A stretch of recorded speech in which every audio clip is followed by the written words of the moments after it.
Most recent rom-com TV series that we see have a ragtag group of diverse friends that take on life and the world of love together. But have you noticed that these character tropes are often repeated in different forms? My idea is that the hit TV show from the 90s, Sex and the City, has helped to model these familiar character tropes and dynamics that we see in many rom-com TV series today. One thing that most clearly categorizes genre is the characters within. This is seen clearly in the romantic comedy. The quest for love is one of the most central themes within a rom-com, alongside a sense of lightheartedness and humor. Thus, the character tropes we see are in relation to this. In Sex and the City, we see distinct but familiar characters. Carrie is the most familiar, the realist looking for love. In many rom-com films, we see such a character as the protagonist, often accompanied by a quirky best friend. This title has many forms throughout the history of the rom-com film. Some of the most common ones we see are the cynicist, the hopeless romantic, and the fun one. These tropes are not new to the rom-com genre.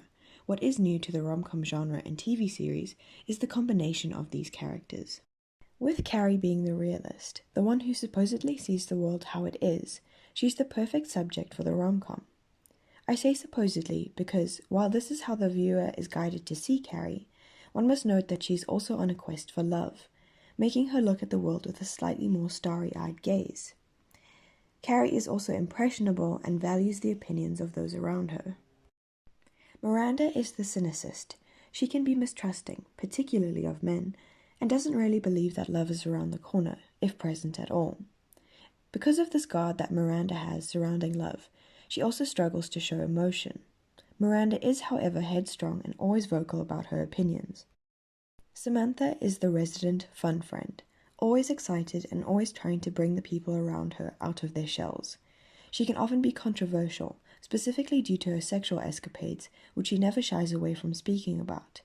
Although Samantha is fun, this doesn't mean that she doesn't have genuine values, as her career is very important to her.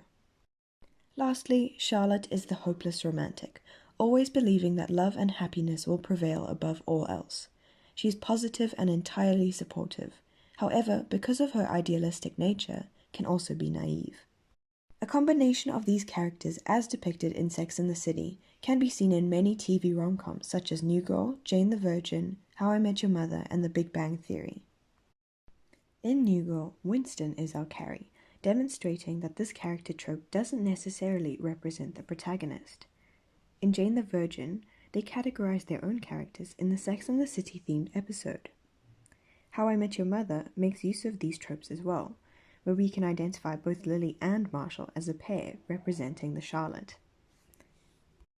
Lastly, The Big Bang Theory makes use of these tropes over all 7 of its main characters. Leonard is the Carrie of the group, Sheldon and Bernadette the headstrong Mirandas, Penny and Howard as the sensual Samanthas, and Raj and Amy as the idealistic Charlottes. When we look at these tropes, not only do we see the repetition of character types, but also the repetition of dynamics within these groups. The Carries and Mirandas are always closely linked and depend on one another often.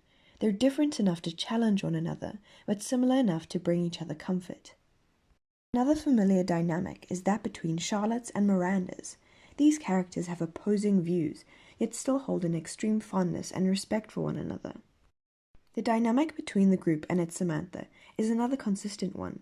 We see this character as a challenger, an outlier in a sense, that can embarrass the rest of the group but also bring them joy. Overall, these characters bring out not always the best, but the most out of each other, as we see how they progress and live with reference to these relationships, creating a holistic support system. This formula used in Sex and the City has proven time and again to be a dynamic and successful one, which is why it is repeated in so many television rom-coms. Through this conclusion, one can really say that Sex and the City was able to revolutionize the dynamics of the TV rom-com.